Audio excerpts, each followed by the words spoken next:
Good morning, everyone. Welcome to this online event, Enabling Regulation for Temporary Use, Regenerating Cities in the Meanwhile. This event is brought to you by T-Factor and the Technical University of Dortmund. My name is Alejandra Castro. I am a junior researcher at the Social Research Center of the Dortmund University. I'm also part of the T-Factor team. I am very happy to welcome you today and host you in what I'm sure will be a very inspiring experience for all of us as we hear the stories of our guests, cities and experts, and how they tackle the question of how cities enhance temporary uses um, to boost urban regeneration. We have a packed program today. As you can see, we will begin with our keynote speakers, followed by a short discussion and a break. Then we will listen to the city sprints. We will have a short break if the time allows for it, and then we'll slip into the last section of the program, which are the breakout sessions with each of these speakers. And finally, some outlooks from our side. But before we begin, I would like to go over a few housekeeping rules with you and a little bit about what we do at T-Factor, as well as some of the dynamic for this event today. So just a few points to keep in mind. The keynotes and the city sprint presentations that we will be seeing today will be recorded.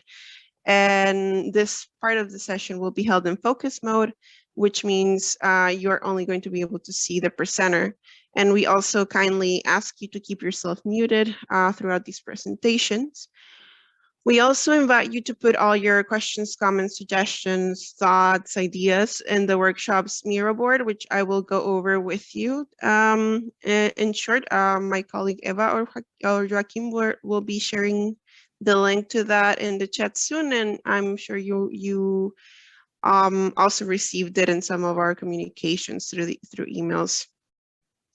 And then finally, we also would like to encourage you to really interact and jump into the discussion in the parallel breakout sessions.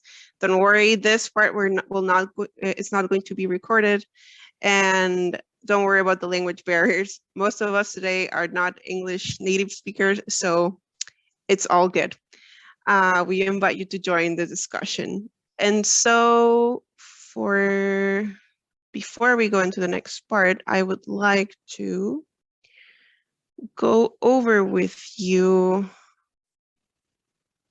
with the Miro board. This is our Miro board for today. As you can see, we have a few different sections. We have the title and the program for it. Let me just see if I can point. Can you point? Nope. Anyway. Well, so I don't know what I did. Anyway, so this is the title in the program, and then we have these other smaller sections which are broken down to kind of intake all of your questions, notes, ideas, comments that you want to make to the keynote speakers, as well as the different participants in our breakout sessions today. We also have this neat little info box, which has some resources that we think are very inspiring and that have definitely inspired us at T-Factor. And we invite you to both take a look at them and then also add anything if you have anything to share. Finally, I would like to show you this part, which is a little bit about what we do at T-Factor, a little bit about the project. Some of the events, sorry about that. Some of the events that we had before. We have a YouTube channel with some other webinars and workshops that you can take a look at. Some of them being talking about the post-pandemic, so what we can do to pursue transformative impact, a little bit more about temporary use and regeneration, so designing participatory futures, and then finally the theme of making cities in the age of uncertainty and what this means. We also have a few reports that you can take a look at in our website, and we invite you to read through those and let us know what you think. What is T-Factor and why we're here today? Just a quick note about the project. We are a Horizon 2020 project that aims to enable temporary uses as tools for transformation in the context of urban regeneration plans. We try to develop innovative approaches to rewire economies, communities, the environment and heritage, expand the right to the city, prototype resilience placemaking, and develop a portfolio of mission-oriented innovation. And to do this, we prototype temporary uses with a group of pilot cities across Europe to understand on a deeper level how policy and regulation, funding, governance, communities, and all of these other critical aspects that go into enabling temporary use play together and interact and influence in the creation and usage and the legacy of temporary uses in this context of urban regeneration. So just a quick reminder about our agenda today. We're going to be breaking down the workshop into 4 parts. The first one, which is coming up, is the keynote speeches, which will be recorded. And again, I invite you to engage in the discussion, both through the Miro board that I just introduced to you, and afterwards also in the Q&A with the keynote speakers. So without further ado, I would like to introduce you to Stephanie Hari from the Federal Institute for Research on Building and Urban Affairs and Spatial Development of Germany, and Dr. Robin Chiang, the chair of Planning Theory and Urban Development at RWTH Aachen University. Also, a quick note to the speakers, I will be taking note of the time. I will react on the chat or with one of the icons to let you know when we are approaching the last 5 minutes of the talk so that we are all aware. And now, please welcome Stephanie. The floor is yours. I will be sharing the screen for you, so that's okay. That's nice. Thank you very much, Alejandra, and good morning, everybody. I'm clearly to hear? Yes? Okay, nice. My voice is a little bit weak. I will speak slowly and not so loud, and I hope you will understand me very good. I am coming from the Federal Institute, as Alejandra said, and second slide, please. The Federal Institute, does it work with the subtle? Yeah, thanks. The Federal Institute institution works in the administration area of the Ministry of Housing, Development and Construction, and I'm sitting in Bonn. You see the River of Rhine here. And our task is to give political advice over research projects in the field of building, urban affairs and spatial development. This is a very interesting task for us because we have to deal with research projects, but as well with political instruments and strategies. And I'm working in the Department of Urban Development as an urban planner and researcher. Next slide, please. Actually, I wanted to start with a definition of temporary or interim use because I'm the first speaker today, but it's very complicated and not possible because temporary use, that is the interesting thing, has so many facets, and we have different kind of duration, different actors. We have different spaces which you can use with this kind of projects, and the space is also that thing that I'm dealing with, and I'm interested in which kind of space we have in the city for temporary use. And so I have had a look to the very new building land survey from 2020, from March, who give us for Germany a certain information. In Germany, we have 84,000 hectare interior development potential, and 40% wasteland and 60% vacant lot. That's very interesting because this is a space we can deal with temporary use. Yeah, next sheet, please. The benefits of temporary use, I think you're all working with, so it's not new for you. But I would like to point out the third point. No, sorry, the fourth point. That it's very important instrument for participating and civic engagement. And we speak in the last years not about more or less about civic engagement, but over co-production and co-creation. And temporary use is one of, I find one of the most important instruments for that. And yeah, clearly it gives attention to vacancies, and we can open areas, and we can develop new site formations. But the field of co-production is a very important field if you speak about temporary use. In Germany, we have implementation in different federal strategies, rules, and papers. Next slide, please. I will not start to explain you all the different papers, but I have two papers which are very new and current. This is a new Leipzig Charter from 2020, which is developed under the German presidency through the informal ministerial meeting organized on 30 November 2020. And the name of the new Leipzig Charter I like very much. It is the just city, the green city, and the productive city. And it gives us planners a good base for arguments for co-production and to open abandoned areas, to start projects in for temporary uses. And it explains also the importance of co-production and the including in urban planning that the civic actors and civic society should have a certain place in it. Next sheet, please.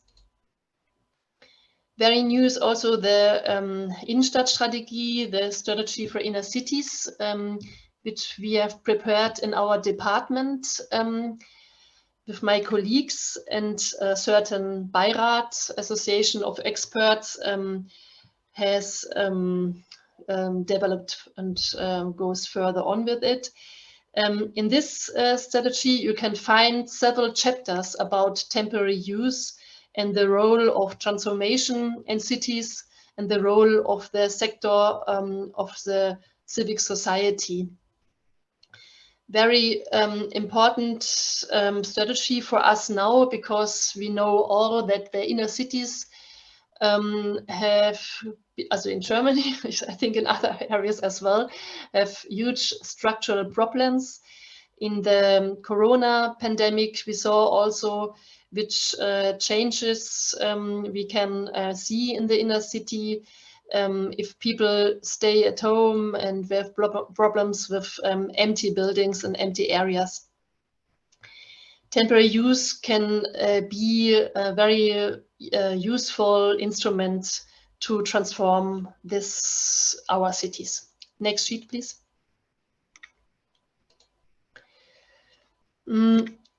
Financing is a very complex theme. In Germany, we have the urban development support programs. Very famous was the program of Stadtumbau Ost und West, but the programs were transformed in 2020. We had 6 different programs, and from the year 2020 on, we have now 3 programs. And the Stadtumbau programs, which we're dealing with transformation of cities, are now concentrated in the program of growth and sustainable regeneration. In this program, we can realize and finance temporary uses as an instrument of transformation and refurbishment. And the financing is organized normally that the municipality gives a third part of the amount. A third part comes from the federal government and third part from the federal state. Cities who have financing problems can reduce this part, and most of the city have reduced this part because mostly the cities have problems and with financing systems. In these programs, we have very different types of temporary uses. Projects which are started by the municipalities itself, but also projects which are started by private actors. And it's possible that cities implement funds for civic societies, civic actors. And so you can also finance small projects about this program. Next sheet, please. Actually, I hope you and we speak today about the opportunities for actors for temporary use, but I would like to show also the obstacles for private actors, because it's not so easy if you're starting projects as temporary use to find the right contact in the municipality, find the right owner of an area or building, find the right permission, or find the instruments for traffic safety. I hope the word in English is right. In German is Verkehrssicherheit. I'm not sure. And also to find systems to finance this project and find sponsoring or to regulate the costs. Insurance and liability is a very huge part of this project because it has to be resolved and to find a right way, and also to find a good way to realize contracts between private sector and municipality, or private sector and also owner. Next sheet, please. We started to explain all these things in a very easy way in the Freiraumfibel. I have to apologize. It's not written in English, only in German. Perhaps it's now our next project to find a tradition for this book. And our starting point was that we would like to have a publication where these facts are explained very easily. And next sheet, please. We developed also checklists for young people, for people from the creative sector, who are not dealing with German urban law and land use plan and building law and so on. Because it's very useful and important, I think, to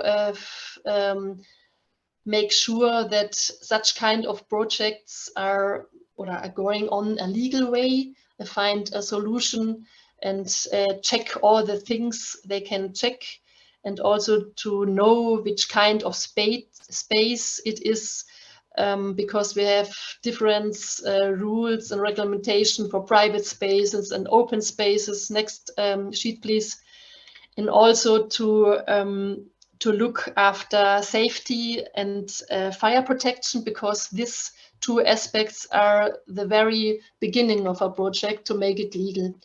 And the third thing, which is in Germany in every project very, very important, is that they have free access to the projects, to make sure that in case of fire, there is an access and cars can drive in.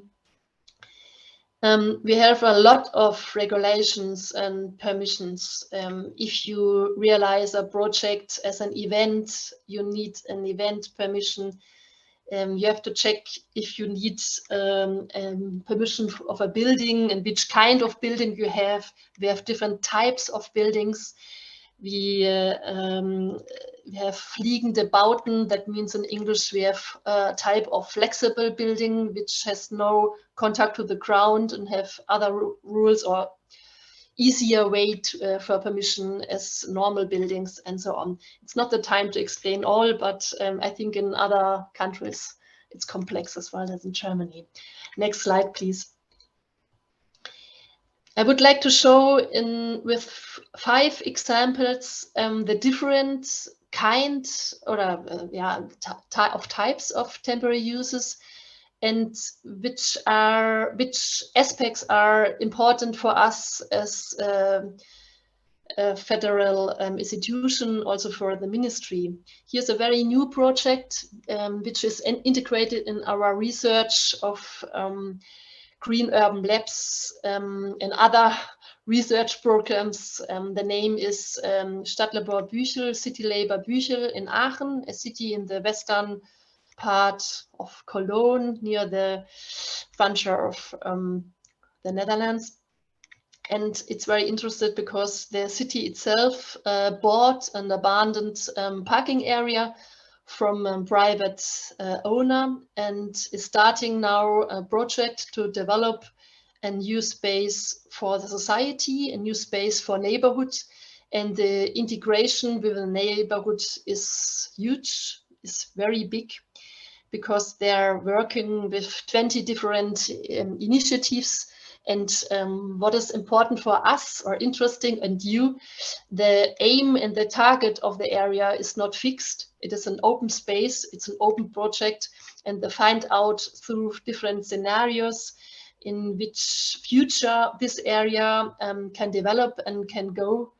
And so it's a very good example for a co-production project which is initiated from the city itself. Next sheet, please. I forgot to say, in Aachen, the greenery and green space is a very important fact. I'm dealing a lot with the field of greenery, and we see also that cities starting to try out which kind of projects can be established in open space to reduce heat and to reduce also traffic, if you can see, and to have cooling effects and new places for neighborhoods and civic society. And this is a very interesting example in Heilbronn, which where is now established climate forest and urban forest at a formerly traffic with traffic used public space. Next sheet, please. There are also temporary use projects which are really flexible, like the Wanderbaumallee. It's nearly an instrument in Germany now. In English, it's perhaps moving trees. Wanderbaumallee you can find in different cities. And here's an example from Stuttgart. And this is also an example which is initiated by private sector to try out who can the traffic reduced, and you can establish more greenery in the streets and establish new meeting points for the neighborhood. And it's a good example to try out who the neighborhood reacts, if the places are the right places, if there is a problem, if the traffic is reduced, and so on. Next sheet, please. In the last 10 years, we have had a look to very huge projects of temporary use, which were very, very complex and for us very interesting. This is a project in Hanover, the Platzprojekt. It is on a formerly commercial area, also in the neighborhood of commercial, and in the neighborhood of a former project from the same civic association, that's via Skateverein. It's a skate association of civic actors who developed a really empty area in a new, you can say, quarter of town, an experimental field of urbanism. It was in the very beginning very difficult to speak with the municipality to find a solution how to realize such a new kind of quarter with new containers and so on. 5 minutes, yes, I see it. Thank you, Alejandra.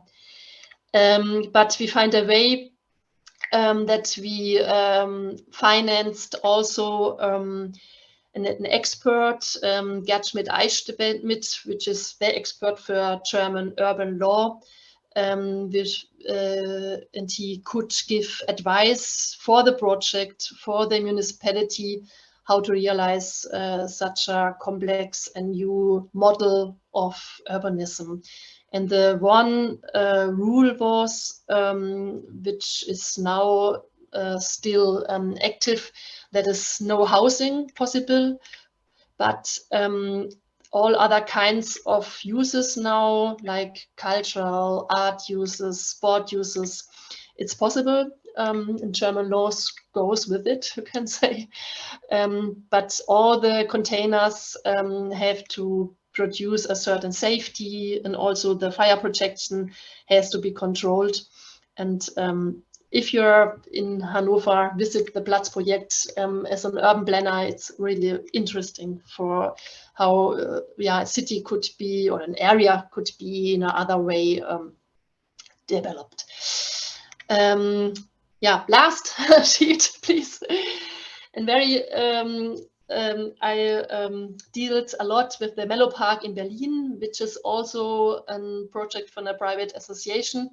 And the skater had to move from an abandoned other space, which is now rebuilt with new buildings, new housing, I think. And it was possible to, under great protest, it was possible to find a new area. This is an abandoned spot area on the Buhlheide, to create firstly a temporary project, which is but now very established and is very famous, and is a very huge project. Who can you see? And what is very interesting in the field of urban planning and urban law is that the association has developed land use plan as a partner with the municipality, as an and has also produced now a very stable plan, which is give the regulations for this area. And it is not only sport, what you can see here in the area. They have also a lot of social aspects and social initiatives in this area, and are working with neighborhoods and immigrants, and in the area of social urban development also. And so we can say that we have now at this place a new sport park, which is very famous and very important for the neighborhood, but also give a lot of social impacts for the whole quarter. For us, it was very new that skater scene can develop a land use plan and can, with expert device, also be experts in urban law and regulations. It's also the skaters here have developed to real experts, and this is very interesting.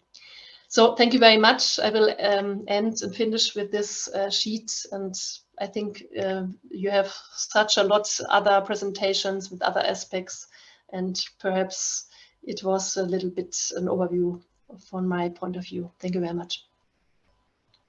Thank you very much for that great opening talk, Stephanie.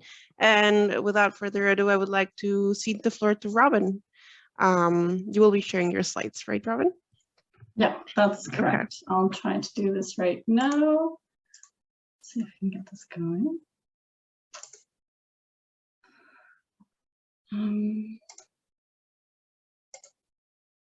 Okay. Okay. Can everybody see this? Yes. Fantastic. Okay.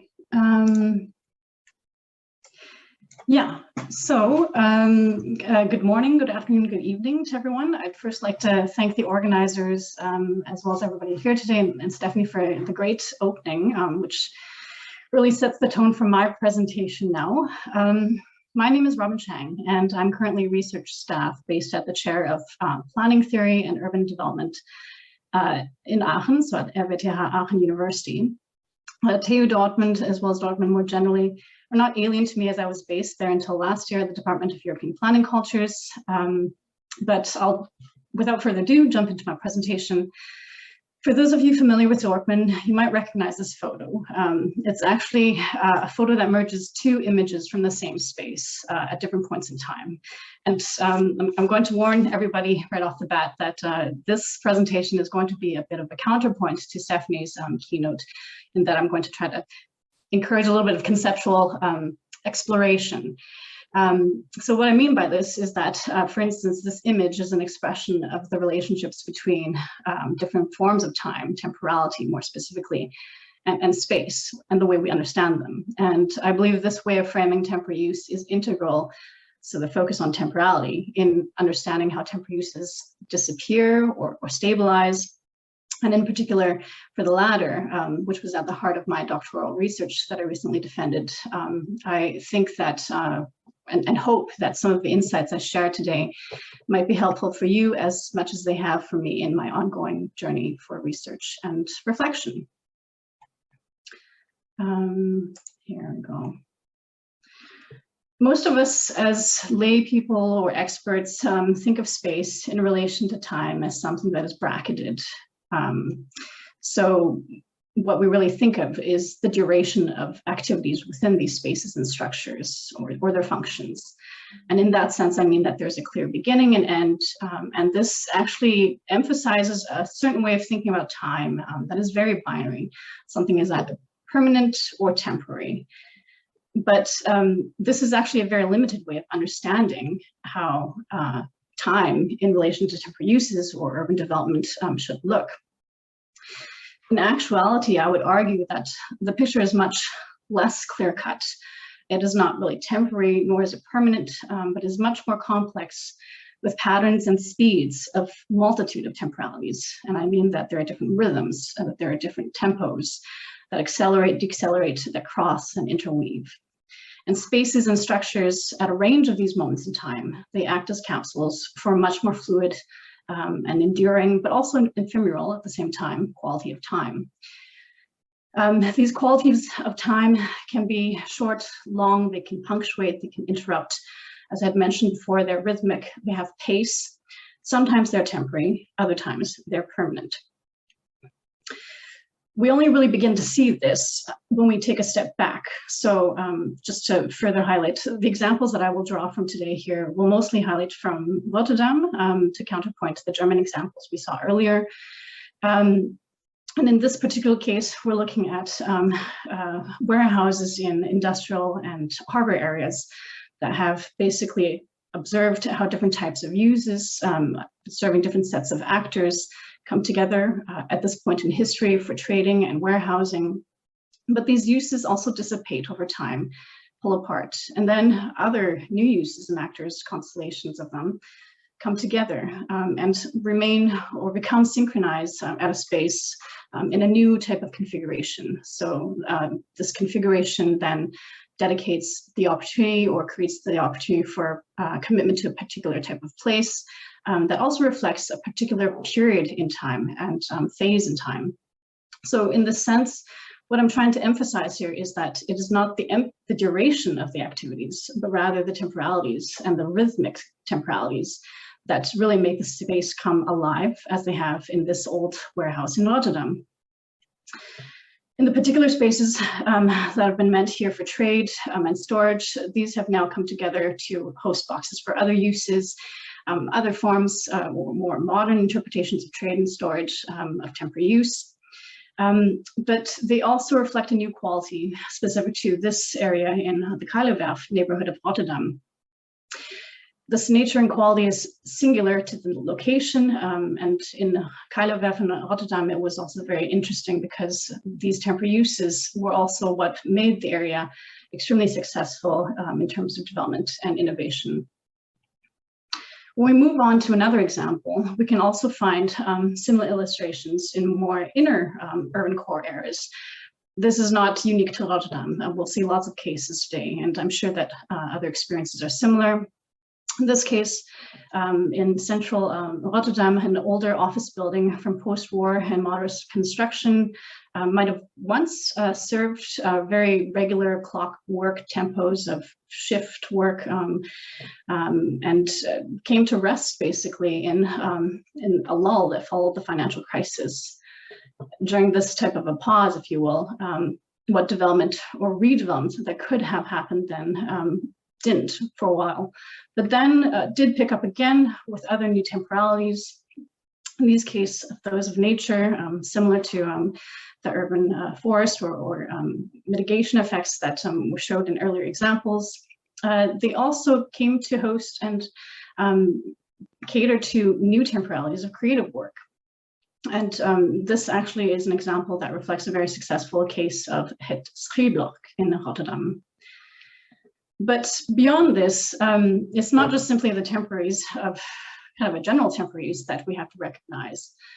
In my approach to understanding temporary uses that are enabled and then stabilized over time, these temporalities draw on other processes and activities of temporary use.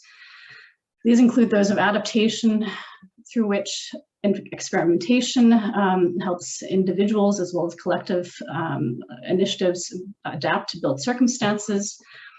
These also compel them to build adaptive capacity together through shared learning and values. In some cases, this might take on a more professional type of a process through which new values for capital through time, its duration, but also its rhythms provide outlets for creativity and also the source of livelihoods.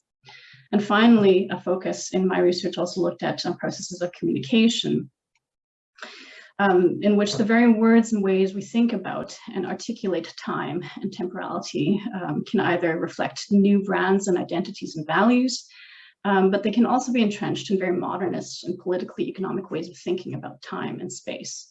And it is, in fact, this way of thinking about time and space that emphasizes certain values that are defined by duration, as opposed to perhaps the more complex dynamics and qualities of time that we could see with temporary use. So this is actually the point where I actually see value in terms of understanding the layers of temporalities as something that extends over time, but also expands through space. The various processes and their temporalities layer upon each other. So we can see initial layers of adaptation that might give rise to professionalization and communication. And what happens when we see and observe temporary uses over time and in the context of longer processes, such as urban regeneration, then we actually note that there's more so punctuated rhythmic temporalities of the uses themselves that give rise to more cyclical and iterative cycles and patterns of temporalities reflecting learning or processes of professionalization. And these, in fact, also transpose to other newly entrenched cycles and temporalities of the types of symbols that we use or associate with temporary use. What is important to note here, however, is that it is all of these together that really, in my opinion, express temporary use as enabled and stabilized or in this kind of particular phase of development. And what I think is probably of value to the discussions that we will have today is to focus on the different types of spaces through which we can facilitate temporary use as not only performed, but perhaps maybe argue for spaces to be preserved. And so here, moving away from the more conceptual way of thinking about and reframing temporary use, I'd like to introduce a policy that I felt and learned about in Rotterdam that I felt could provide some insight in terms of thinking about temporalities more explicitly in terms of the regulatory temporalities we can actually inject through different types of experiments and in governance. These can guide the forces that synchronize the different types of senses of time, so the different types of rhythms and different types of paces in particular spaces. So as a bit of a teaser, I won't go through this in detail, but I think what is worth noting is the Atelier and Platz and Beleid in Rotterdam, which translates the studio and incubator policy. And this was an experiment or in development as I started my research back in 2016.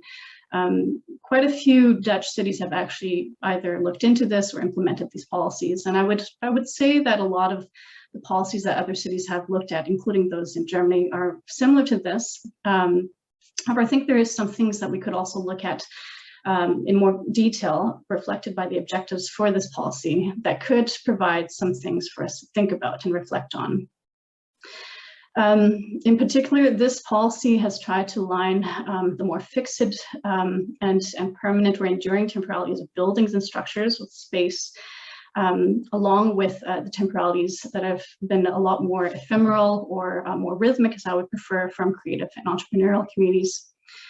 The policies have attempted to do this through three main objectives.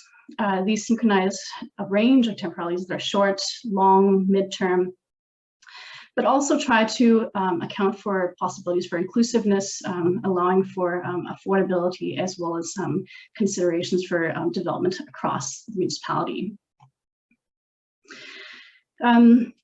Just as a status update, so the policy was created and tested or implemented for in what I would call a testing phase up until 2021. It has since been evaluated by an external company, and as I understand, there's still to be a local administrative decision made as to how to continue and extend the policy. But what is interesting to do is perhaps take a temporal reframing and evaluation of the policy today by looking at the objectives and how they address time differently. The first is that the emphasis is not so much on the profit of space, but access to space and a commitment to a longer term, so a longer temporal horizon of access to space.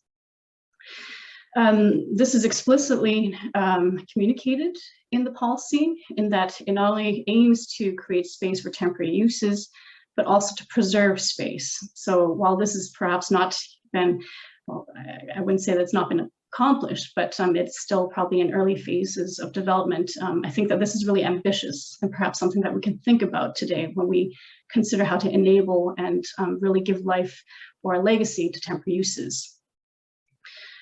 In addition to this, the explicit policy draws on existing constructs that most temporary use intermediaries or users themselves are familiar with, namely through collective rental agreements and intermediaries themselves.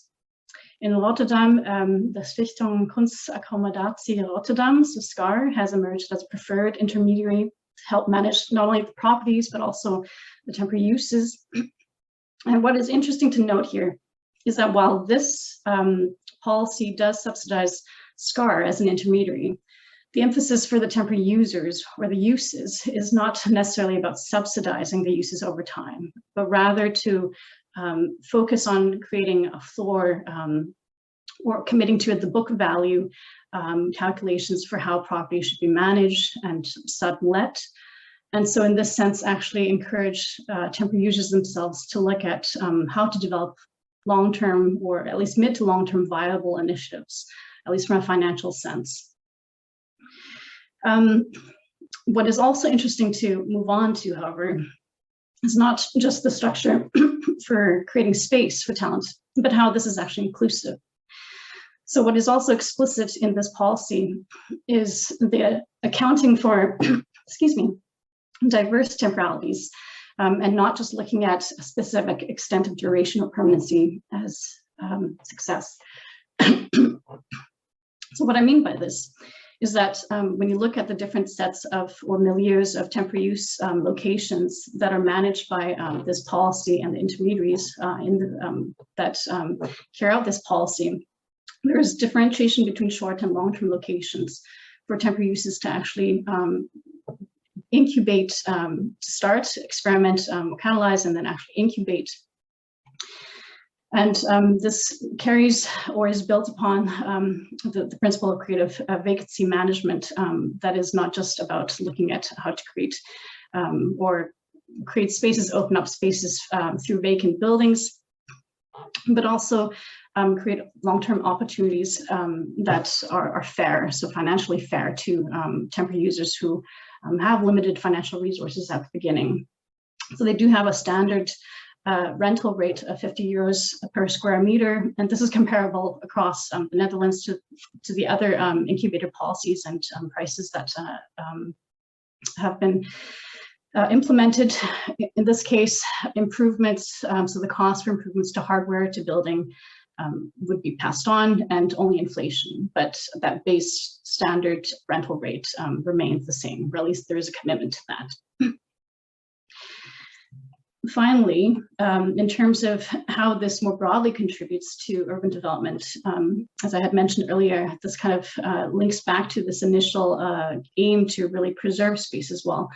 The aim is to not just focus on specific areas, but actually expand this policy throughout the entire municipality by creating more spaces for temporary uses and temporary users, and enhancing the pre-existing built-in temporal assets, so either vacant buildings, but also by securing sites as well. So I understand that up to date, SCAR has actually secured purchased property, one property at least, from the municipality of Rotterdam to use continually as an incubator for temporary uses.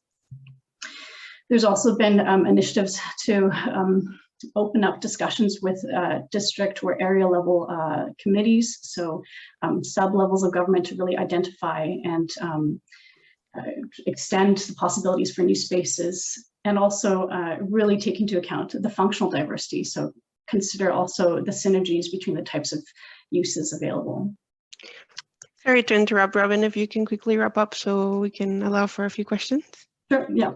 So this is my second last slide, and basically what I would like to do here is emphasize that temporality in the whole and integrated picture of things is actually a lot more complex and interwoven than we realize, but that policy does have opportunity to look at how space, the creation, the opening up, but maybe even the preservation of space can help enable temporary uses.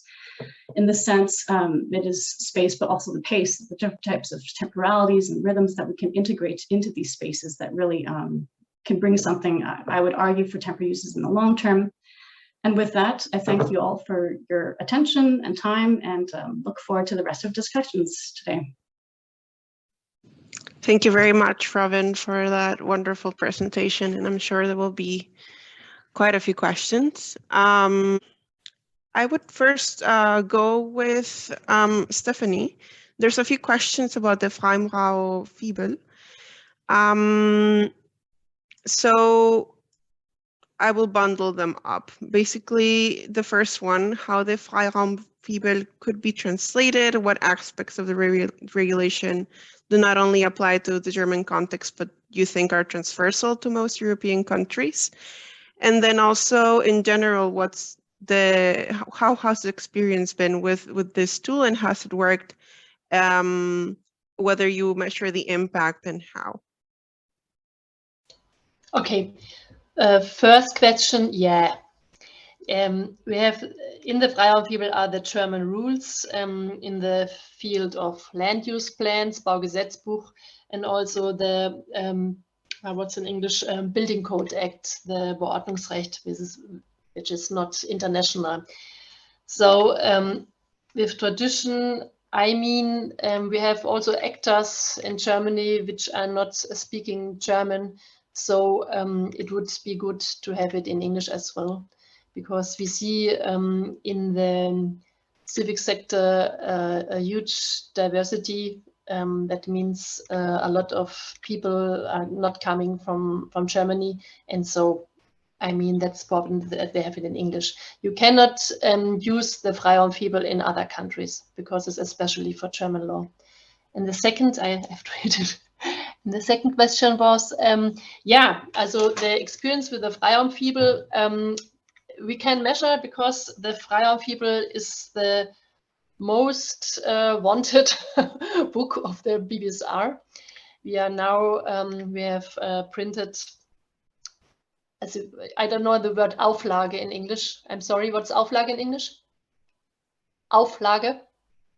Who knows? Maybe Okay. the version of the publication. So you're already in the second or third version, probably. Thank you. We have now the fourth version of the Freiraumfibel and printed, I think, 6,000 or 7,000. And we have a huge interest of young people, young associations, but also associations in the field of youth center and also cities which are working more now with young actors, are working with the Freiraumfibel. So we can measure the effects that many people like to read it, and it was developed with the former youth, what's in English, youth forum,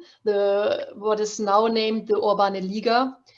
That is a group of young city makers, young co-productors. With them, we are working since 10 years. And in this group, we discuss a lot the effects of such kind of publications, and also what is very easy to understand as a young actor, a young space producer, and whatnot. And so we are working very narrow with this city makers which are using this book. And we see it's not all resolved. There are several open questions. I spoke about the relationship between municipalities and civic society, civic actors, and we need more books like this to show how can projects be realized. Because in the book there are only the regulations, but there is more. Okay.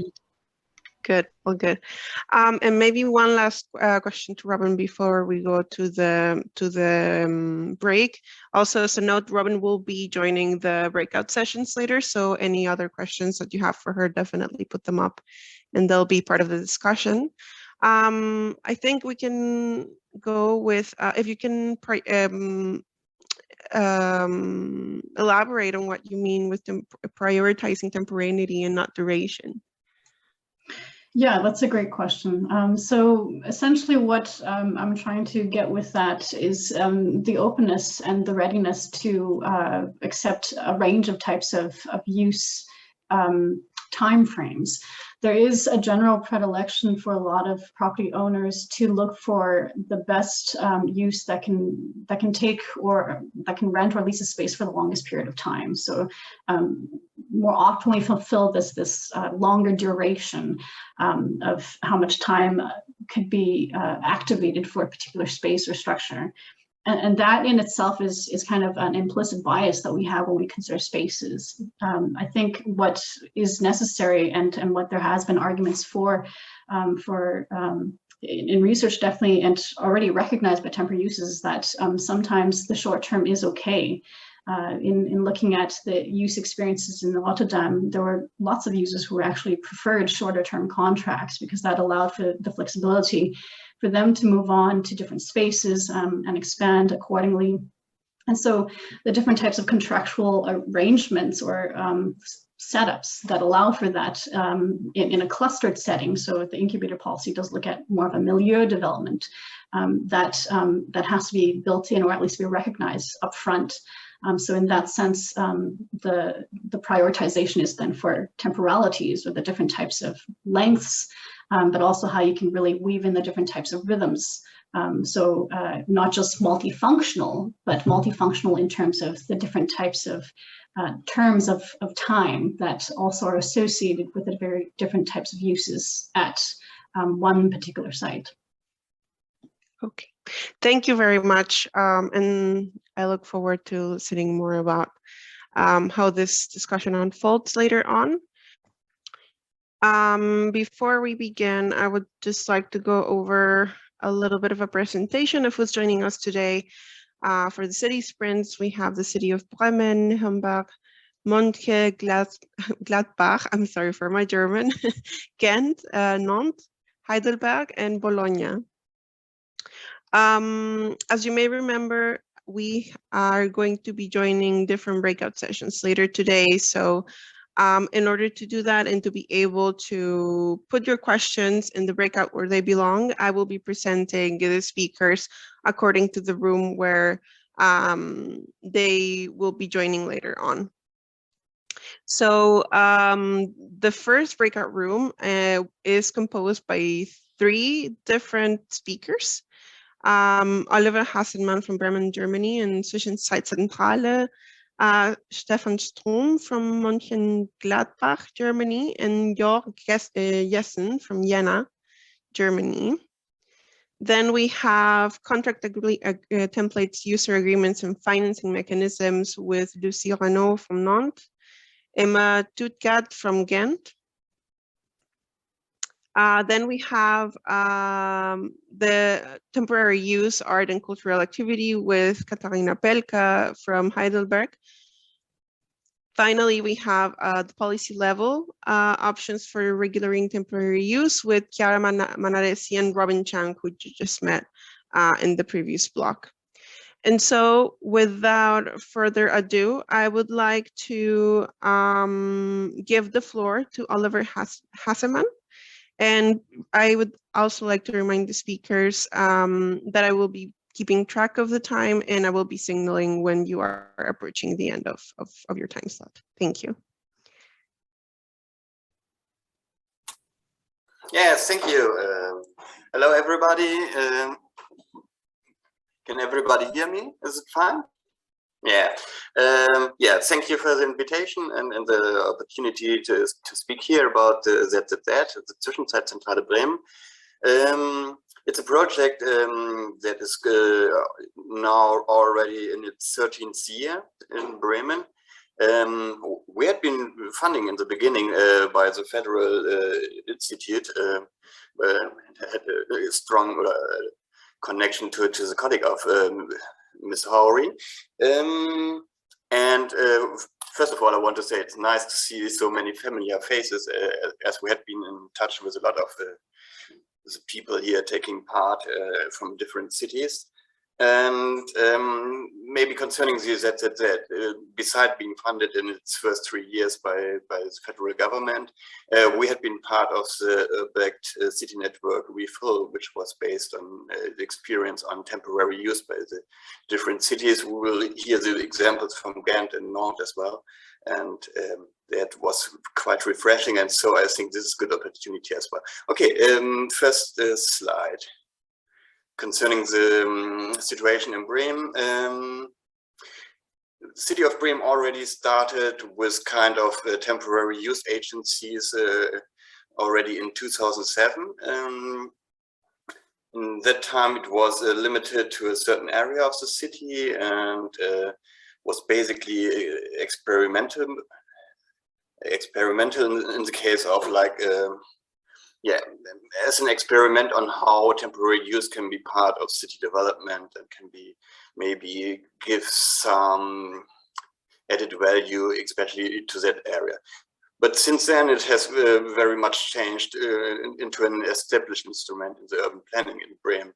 So it's not limited, or it's not like that only we as ZZZ are working on temporary use, but it's going to be something which is used and which is quite normal in the development in all over Bremen. So, for example, the recent challenges for the inner city, it is an instrument to support with pop-up stores, local entrepreneurship. It's at least used to cover the vacancy, so which is maybe not the best example for temporary use, but still this is part of the strategy in developing the inner city. But as well, it has now been part of development strategies of local housing companies. It's something like private owners or private developers use for their areas. And still, it's part of the development process in urban regeneration areas. So that's basically the part where we as the ZZZ are working, like promoting that areas which are a bit less visible, and promoting, like was already mentioned, experimental space for people who have not access to affordable space in their area, or maybe cannot afford usual rents. Play maybe the next slide. Yeah, like I mentioned, the city of Bremen is promoting temporary use since 2009 with ZZZ. So that means we are funded in periods of over 4 years for the whole city of Bremen, even though the areas where we are supposed to do work are not all over the city, but even, as mentioned, especially in the areas of urban renewal. And part of our working description is as well support of creative class and comparable clusters. We do not only support temporary users in what they are doing and like connecting with owners of empty property, but as well initiate temporary use projects. We'll see some of that cases. So that means we kind of develop strategies for certain vacant areas, which have a certain role for development in Bremen. As for the instruments, the city of Bremen passed a guideline on the conditions of temporary use of public property, which is important as it gives some kind of yeah, it's a paper to the negotiations at least with the private public owners of property. Always important. We have an established steering group with members of the administration the consulting process of temporary use projects. So there are members of the economic, the city development, the cultural, and the finance board. We on ourselves have a fund to support temporary use projects, not with a lot of money, but like 30,000 euro a year. And well, as I already said, for the inner city, the city of Bremen has established another funding structure for temporary use projects. So can be pop-up stores, but as well we have a project which is concentrating on like what we call C areas of the inner city. So that parts which are maybe not high prices. The next slide. Exactly. Yeah. I brought like 2 examples. One is temporarily limited. Like for 1 month, we were using this former industrial area in the north of Bremen. The basic aim was to support an area which had been out of visibility over years. It was a closed area, there was a gate, there was a wall around it, and nobody knew what was behind it. The city bought it, and we invited for 1 month people to work there, to live there, and to experiment on what use can be on that area. Next slide. So, well, we only had on this based on that guideline, we only had to pay for like heating, electricity, and water. Together with the building department, we had a toleration on the alternative use of that area, and we had we could establish a temporary fire protection system. Otherwise, it would be very hard to use that area. Maybe the second example. Next slide. And so Plantage 9, that's an example which is transformed to a regular use. Had been a coat factory, and it was owned by the city of Bremen. And just to make it working, we were renting, we as the were renting the whole building, and then make subcontracts with different users. It worked very well because it had this heterogeneous space structure, so different kind of users could be attracted to it. And maybe the next slide. And so we had basically 1 year to experiment on if the use is working, if people together can work in the building. And after a year, and it came out that it was working very well, we helped them to mediate and to form kind of an association that after that year became the renter of the whole building. We, with our money, but as well with city money, were able to make transform the building into the regulations on fire protection and other stuff. And yeah, well, it became permanent and is still running very well. And maybe in the next slide, but yeah. So to check out, like even especially the ongoing project, I made that remarks, and well, looking forward to see you in the workshops. Thank you very much for your contribution, Oliver. I would like to directly give the floor to Stefan Strom from Mönchengladbach. Hello, everyone. Yeah, here are my slides. Hello, I'm from the Quartiers Management Gladbach and West End. It's something like a neighborhood management. And we have nearly the same problems like every city. We have too much space, rental space in the inner city. Oh, I can see the slides are not that good, but it's no problem. Here's a quick overview over Mönchengladbach. We have one of the longest shopping streets in Mönchengladbach, and this is one of the reasons we have some challenges. You can go to the next slide, please.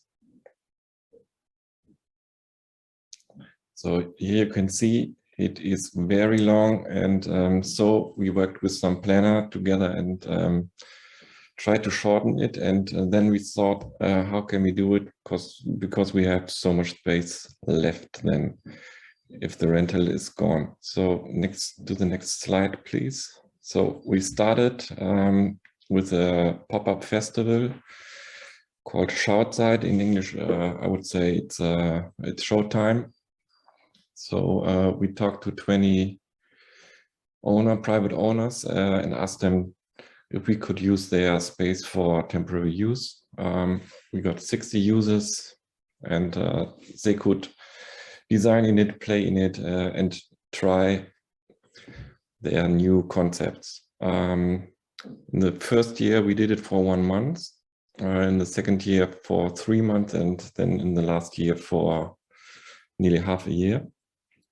So we saw that it was a great success. And after the first show, a student came to us and said, I have an idea, and I would like to test it. And we said it's a good idea. So we tested it, and it's called the Provisorium. You can go to the next slide.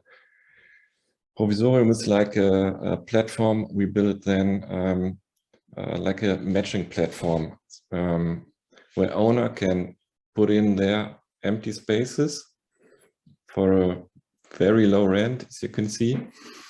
And we tried to find some users who would like to try their business in it.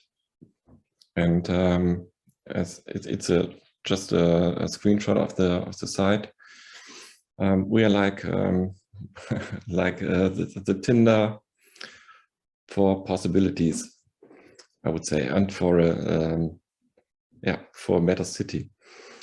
And this is a very good instrument for us, because we can talk to the owner and discuss with them and tell them why we think retail is not the only thing a city needs. And it's a good choice for people to try if their business idea is working. And so we, I think you can go to the next slide. And so we Here are some samples I brought to you. So we made a youth club in it with a museum we have with Stadtjugendring, urban actors, and the youth parliament is meeting there, and there are art and culture meeting places, exhibitions. It's a very, very good place. The Queer Center, we got a space there, and some startups found their business there, and we made a flat sharing community. So we put 3 startups in a loft. They live there, they communicate with each other and learn from each other, and that is really good. So maybe to the next. So let me think, the last 8 years, we nearly filled 60 locations, and 10 of them are now permanently rented. So this was a great success for us. It was very fast, but I only have 5 minutes. You know, this is very complex. So I would like to see each other after the meetings. Thank you. Thank you very much for that really nice presentation, very short and sweet, but definitely attention getting. And I also look forward to the next discussions. And with that, I would like to thank you, Stefan, and then also welcome Jörg from Freiraum Station to give his presentation. Yeah, thank you, Alejandra. My name is Jörg Jessen, and Freiraum Station is a project here in Homberg, in northern Hesse. And as you can see, this it's an empty space. Formerly, it's a shoe shop. And I would like to give you a presentation with some theses. The country, our country, is full of opportunities, and vacant spaces are potential spaces. So next slide, please.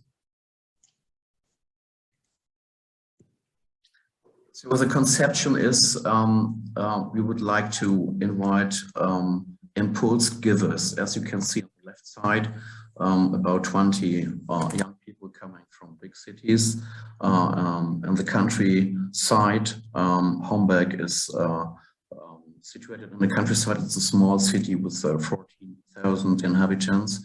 And what we have had here is the Summer of Pioneers. That's a project which was held here in Homberg, in the Kreisstadt Homberg in northern Hesse. And what we see over half here, that the impulse givers are people with ideas and visions coming from big cities, mainly from Germany, but also from Austria, as Vienna, Munich, Berlin, Hamburg, Frankfurt, for example. And vacant spaces are creative spaces, and we find them here in a small town. And we, as Freiraum Station, we offer them a stage and enable them to become effective on site. And Homberg, the city here, Homberg Model Municipality, and Hesse gives us a chance to play around on the ground. Next slide, please. Yes, and with all these people here, participation is expressly encouraged. So our agency and product Freiraum Station opens up vacant spaces for creative, artistic, and cultural use concepts, and we have done this here in many places. Next slide, please. Yes, and Freiraum Station also transformed vacant space into potential spaces for the common good. That's the most important aim here. Next slide, please. Yes, and there's a Freiraum scholarship, in German Stipendium. It's an offering for small cities and rural spaces. And you can see 6 points as we do analysis, communication, opening of retail spaces, building a community, campaign application, selection and project management. And these points are very important for success. First, analysis, appropriation of a location and target group analysis as a basis for successful implementation. Then opening of retail spaces, use of existing possibility spaces under and real lab conditions for a certain period of time. Then the campaign for the applicant selection, call for application awarding of group scholarships. Very important is communication. So accompanying public relations work and location marketing. Then the community itself. Access to creative industry actors nationwide, and creating a community with long-term enthusiasm for Homberg, for example here. The last but not least, the project management was the takeover of the entire control and awarding process. Next slide, please. Next slide, please. Oh, thanks. So that's our company, Zukunftsoptimisten. As you can see, Katrin and myself here as founders, managing directors, and we are very experienced, and we offer our product of Freiraum Station Scholarship, for example, also in other cities. Thank you for your attention here, and I'd like to meet you later. Thank you very much, Jörg. And now I would like to give the floor to Emma Tutgat from Ghent. Yes, hello everyone. I work for the city of Ghent, which is a small city in a small country, Belgium. And I work for the city in the policy participation unit, which is a rather big unit of 30 people working on participation and co-creation into our city. And the picture of the slide is our first example of a temporary use project started in 2007. It became the first iconic project on which a lot of other different temporary use initiatives have risen. And what you see in the picture is that there, after the demolition of an old factory, there was a pink concrete platform that was a huge gap into a very dense neighborhood.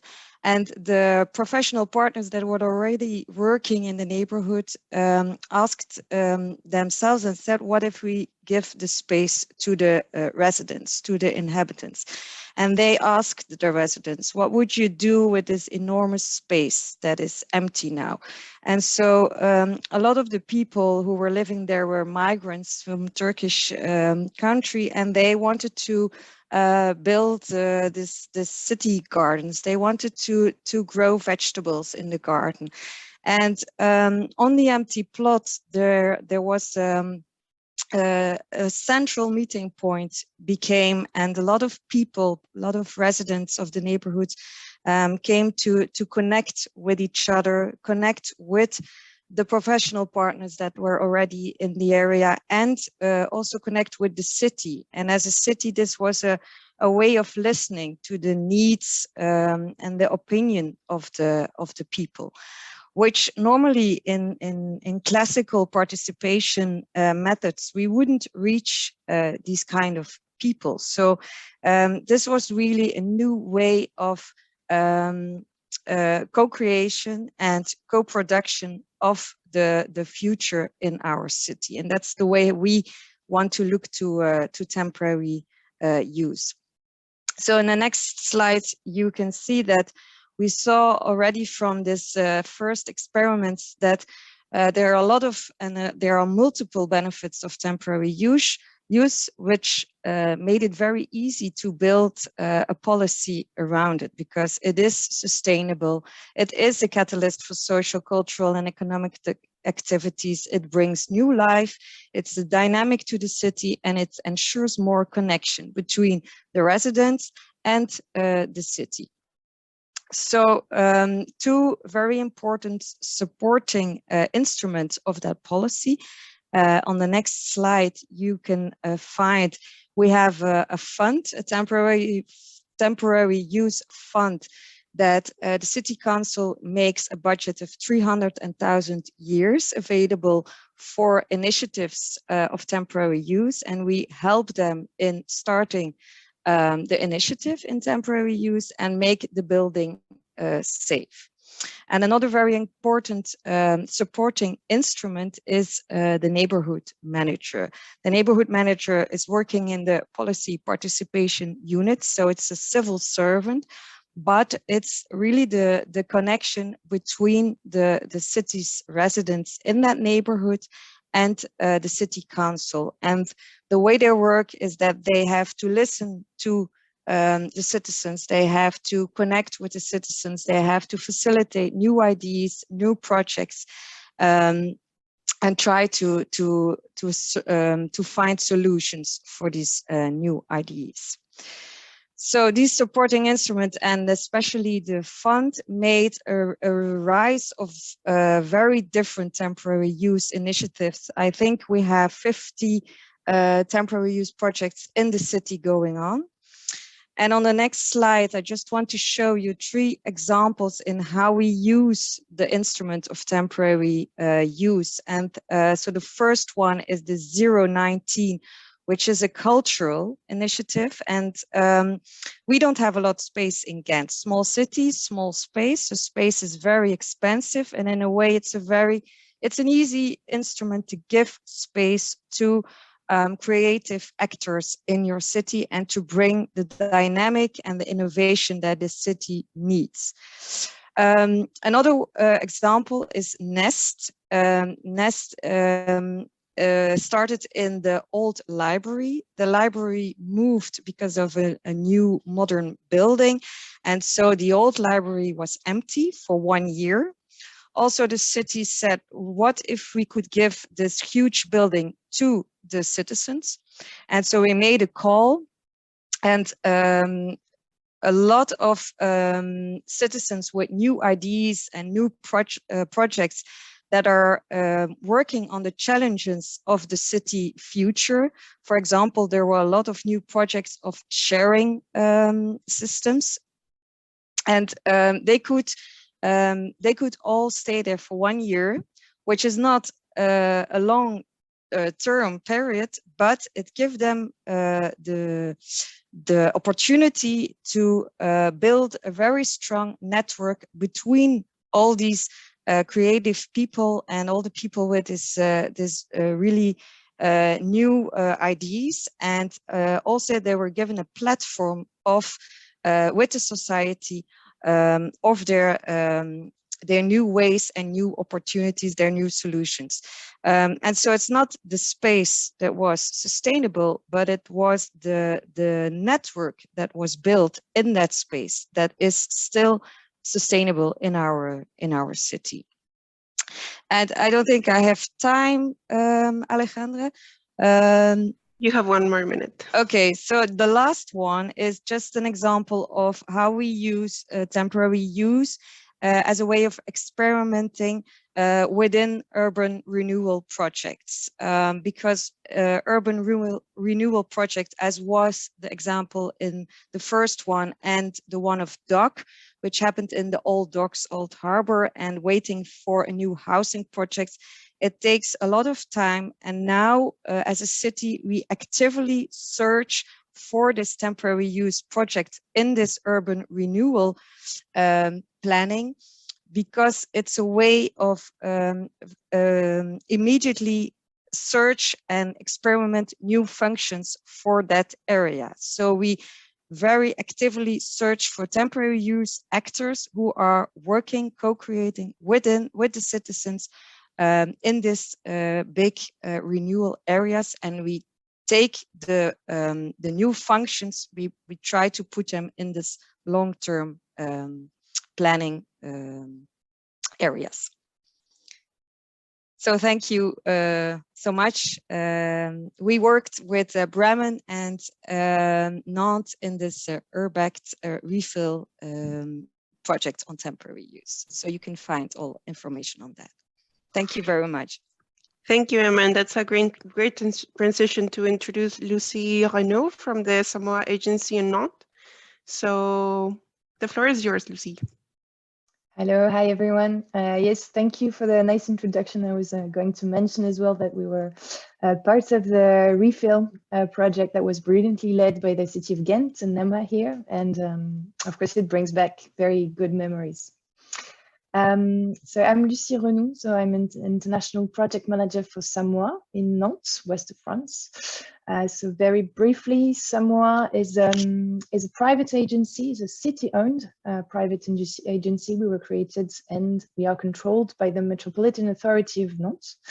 And we are commissioned by the Metropolitan Authority with two missions. The first one being the urban redevelopment of the island of Nantes that you can see in the picture here. So the urban planning and renewal project of this island. And the second one is the support to the economic development of cultural and creative industries, businesses or activities at a larger scale than the island. So temporary use actually is very much at the junction between these two missions. It really brings them together. And the island being in the past a land of a lot of industrial activity, ports, shipyard industry, we have developed actually a specific expertise in temporary use of industrial brownfields. And there are specific opportunities for industrial brownfields, but also such as space, for instance, but also some constraints. I'll see the next slide, please. Yeah, so I wanted to start actually a bit of history. It started quite organically for Samoa to start with temporary use, because when it was created in 2003, the team actually settled in an old warehouse previously owned by the Alstom company, 25,000 meters square for a team of like 12 people. So it was quite insane. So in order to just share the maintenance costs, actually Samoa invited a lot of people to just share the space for lower rents, really low rents. And actually it just demonstrated the power of temporary use for creating communities and reactivating sites in renewal urban projects. And so a lot of artists, a lot of cultural projects and businesses actually settled in this space. And it left actually Samoa to create a more integrated action and activity around temporary use. So in the next slide, that's actually where we are now. So we have actually 17 sites in activity today on the island, which represents 18,000 meters square of office space or workshops, artist workshops, that we can actually rent to a lot of multiple organizations, being enterprises, artists, organizations of not-for-profit organizations, and we can actually rent these spaces for lower than market price rents. So it represents around 320 organizations each year and around 650 jobs. And so here just a few pictures about of the different sites that we have, own or sub-rent. And I will not repeat all the benefits that temporary use actually represent for cities or organizations, but for us, of course, it prevents, of course, the destruction of buildings or the put into security of buildings. Of course, but it's also a key for our action around creative and cultural industries, because it's also provides actually spaces in the centers of cities for these activities to grow with lower rents, and it really helps them develop their activity. So that's really strong economic leverage for us. It also contribute to changing the image of neighborhoods and reactivating sites and areas that are not really frequented anymore by people. And also we can use it, and it's also used as innovative or innovation testing grounds for either urban forums or new forms of activities or citizen-led projects, and a lot of innovation are actually conducted in these spaces. In the next slide, I'm actually presenting one of our most, let's say, iconic project, which is the karting. So it opened in 2012, so already 10 years ago. So temporary use actually can last longer than expected when it works. So it was an old kart race warehouse, and it was turned with the light refurbishment into office spaces. And now it hosts around, it hosts actually 50 organizations, and we put investment, but very light investment into it. And as you can see in the next slide, we didn't really touch the building itself, but we built boxes inside the box, let's say. And so the inspired by boat containers, office spaces, and now it really works, and it's around 1,200 meters square. And so there are around 26 offices. And just for the mechanic of how we work, our two teams actually works together in this, because the urban funds actually the investment for the sites, and the economic project actually manages and rents the space. It can actually refund the investment with the rent for a period of time that can be flexible, but that can be actually rather long depending on the project. So each project is different, and each has its own funding difference. Actually how we work with the businesses or the activities that we rent to is actually through, in the next slide, French actually possibility and the French law, which is what we call precarious occupation agreement. So it's actually an existing contract that has different types of benefits.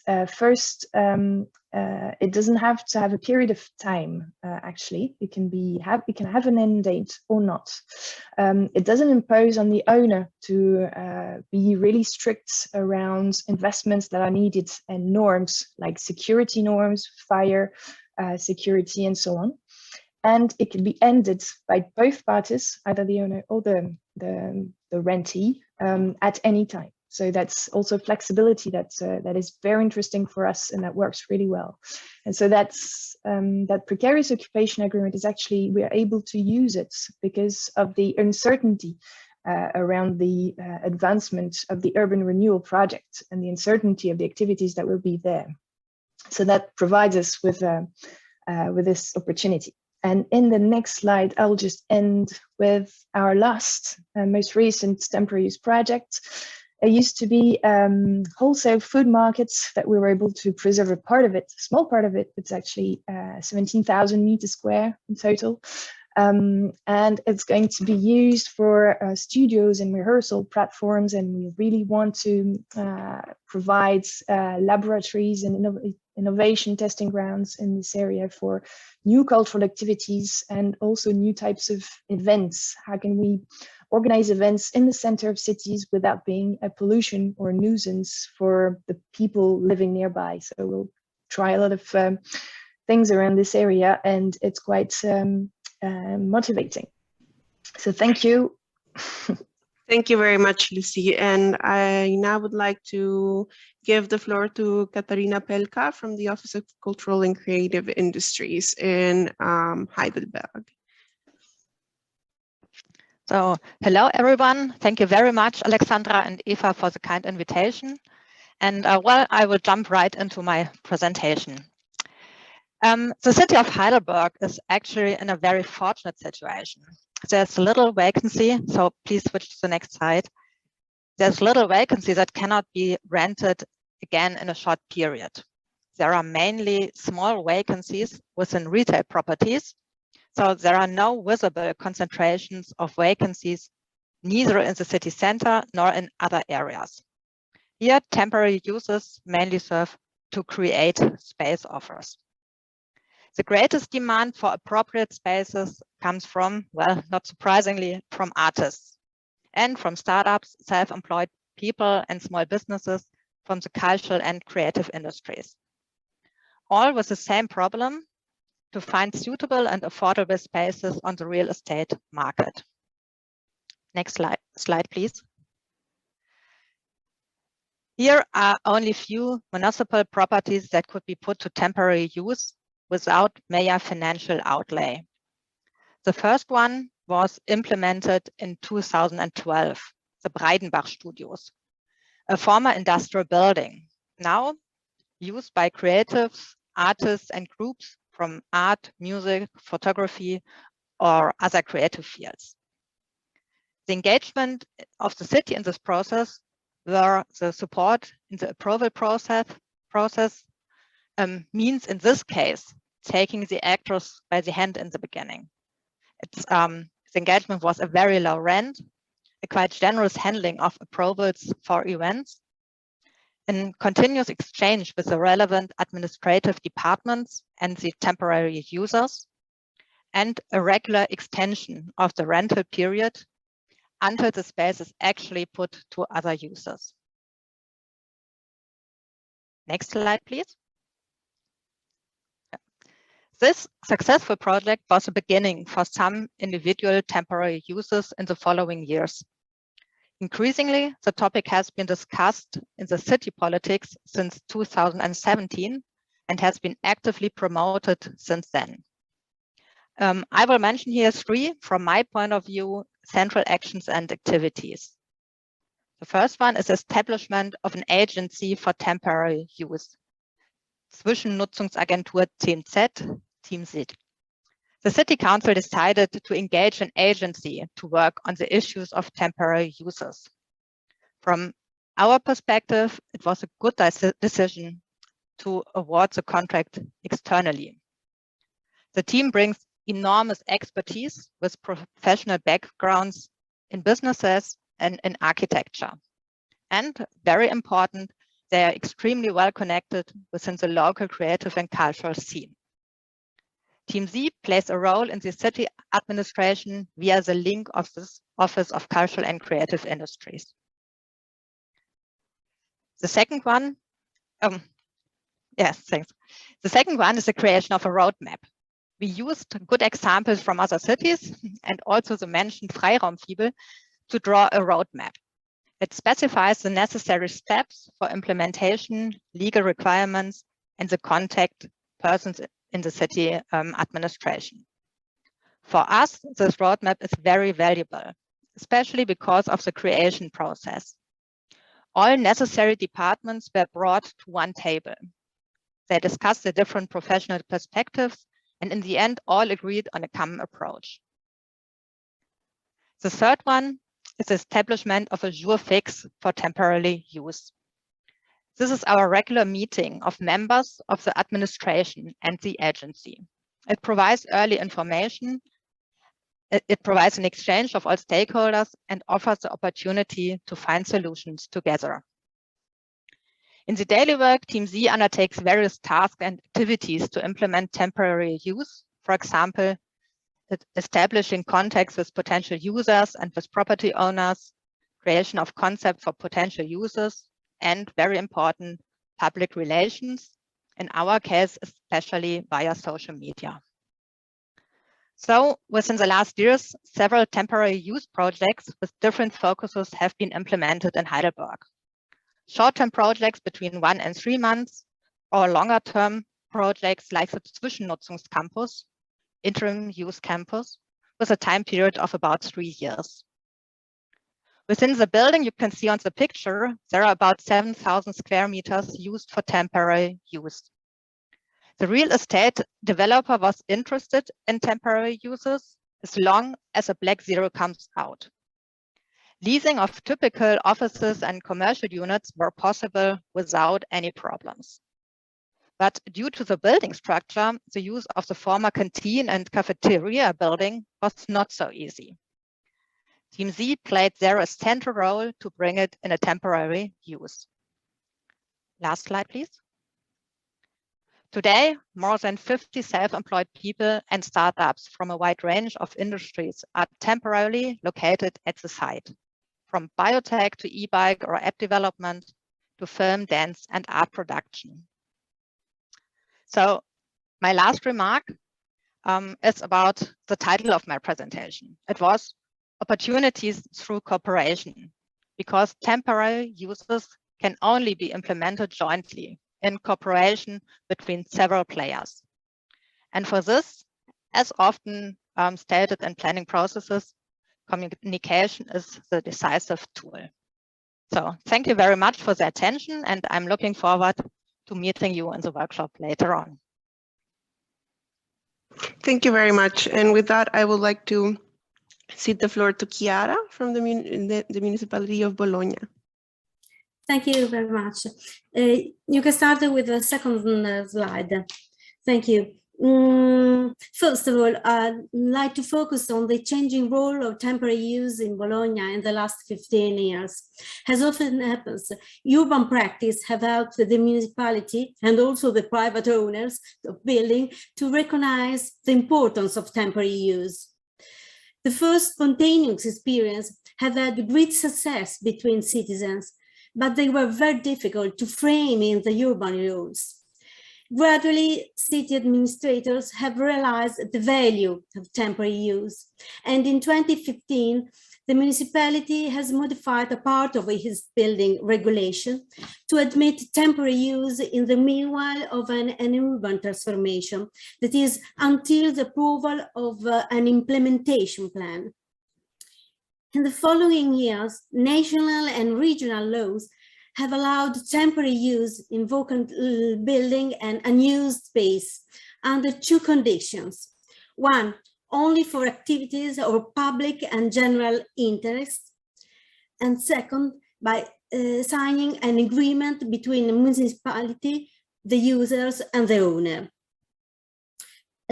Recently, Bologna drew its new general urban plan and building regulation, and it wanted to give temporary use an important role. In the next slide. Next slide, please. Next slide. Sorry, I'm having issues. Just a moment. Oh, thank you. So, can you see it? Yes. Yeah, thank you.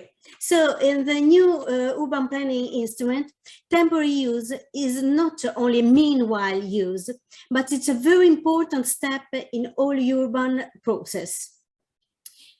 It's a way to propose animation activities that help to broaden the community involved in the regeneration process. It's a way to promote fundraising activities. It's a way to test possible transformation of the area, to choose management models, to experience the impact of the new life of building on a local reality. In particular, the plan identifies some strategies that, where temporary use are really necessary. Beyond recovery, abandoned and underused areas and buildings, making new cultural places, designing new public space, preserving the character of the historic urban landscape, supporting the qualification of formally planned production area, fostering new uses in the area surrounding innovation centers. So, who can propose a temporary use program? Both the building owner or users in agreement with the owner, local residents, association, committees. And what must the program illustrate? The aims of the proposed activities, the identification of the property and the urban context, the proposal of the dialogue with the settled community, the program for monitoring activities and evaluating results, and the planned intervention on the building. Obviously, the law requires it. This must be demonstrate public or general interest. The duration of the agreement is 4 or 5 years. Next slide. One example in Bologna, a cultural district in former railway warehouses. The name is Dumbo, an acronym of Urban Multifunctional District in Bologna. I'm sorry, but I refer you to the website because I have not enough time to tell you something more about this interesting experience. This slide wants to call back the beginning of the operation. And the second slide, the next slide, show the success of all activities, such as exhibition activities, fairs, cultural activities, co-working area, sport activities, dance performance, food area, and today also a public library reading room. In the next slide, one further remarks. It's necessary a dialogue between those proposing temporary use and the city to share common goals. For example, now in Bologna, the administration is very interested in developing a project to strengthen the character of Bologna as a city of knowledge that leave a significant green footprint on the metropolitan territory. How could the temporary use help to achieve these goals? This is our challenge. Thank you very much.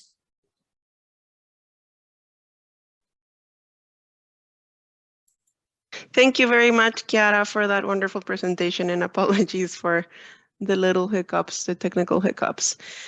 So I hope all of you enjoyed listening to our guests, and I am sure that we are all very eager to start engaging with them in deeper conversation. But before we go into a quick break, I just want to remind everyone what's the dynamic for the next part, so the parallel breakout sessions.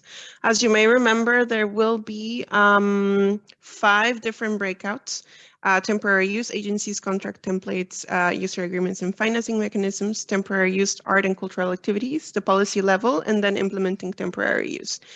So when you come back from the break, I will ask you to click on the breakout rooms button and then simply select one of the different breakouts to join in the discussion.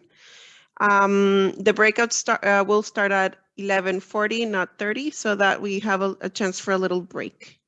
And then with that, I will see you in 10 minutes. Thank you very much to everyone. This interaction between regulation and the different actors that sort of enable and manage these uses come into play, not just to make an impact on a specific point in time, but then also from a perspective of legacy. And so for this, before we say our goodbyes, I would like to share with you a very exciting initiative that we have at T-Factor. Maybe you saw it in the Miro board that we had a little corner that invited everyone to summarize their discussion into a call to action. And there's a reason for that. So with almost 2 years running, T-Factor already has developed a sense of understanding and a good amount of expertise and content about what it means to enable temporary uses as tools for urban transformations. And so now we are taking this expertise and this experience, but then also the experiences and stories from different cities across Europe, and shaping them with some key learning insights that were also gathered here in the workshop to create what we call the T-Factor Manifesto, which is our first attempt here in the project at creating a charter-like document to endorse temporary uses as a strategic planning tool in urban regeneration processes, which will call to municipalities and stakeholders, people of influence, to take action and support these interventions as an effort to continue to generate evidence-based arguments to endorse these uses as catalysts, but then also to enable best practices in the best way possible, because like Laura said, there are some benefits, but then we also have to acknowledge there are risks and there are things that need to be taken into consideration. So a little bit about this idea that we are working on is we want this manifesto to be a document that represents what the project consortium stands for when it comes to temporary uses, and it is not the first one of its kind. Actually, it builds on the legacy of projects, specifically like Seeds and Refill, from whom you've heard throughout these talks that we had today, who also in their running time created documents and tools that called actors to endorse and employ temporary uses for better city making. So this one that you see is the Seats Charter, which supports temporary use of vacant land and buildings, but then there's also the refill roadmap that explains how different elements come into play when you want to, refill a space, basically. So some of the ideas that we have for this T-Factor manifesto is to be a short manifesto or pamphlet that will summarize the results of this online workshop, but then also some of the insights that we've gathered in these 2 years of running course in the project. We would like for this to be a sort of presentation letter where we state the principles that we endorse as a project that deals with temporary use in terms of regulation, normatives, and then engagement with different actors, of course, addressing those that are at a municipal level, especially in city administrations, to encourage them and consider temporary uses. And then their enabling conditions are as means to trigger the transformations that they want for their cities. This hopefully we will shape it up to be something that everyone in the project can sign, and that additionally participants here and then interested parties may also jump in and also endorse this sort of call to action. And the timeline for this initiative is that after this workshop, internally we will have a discussion with project partners about what this sort of document should look like, and then by the end of June, early July, we would try to publish this document in our website. And so we definitely encourage you to stay in the loop and join the conversation about how we continue to understand how to best enable temporary uses, not just from the normative and regulative perspective, but then also from all these other aspects that we've already touched upon throughout the workshop, and then also in other T-Factor events and published reports. And so without adding much, I would like to thank everybody for coming here and for being such encouraging and active participants. And if there are no further comments, thank you very much for being with us today. And I hope you enjoyed the event and that it was useful and insightful for you.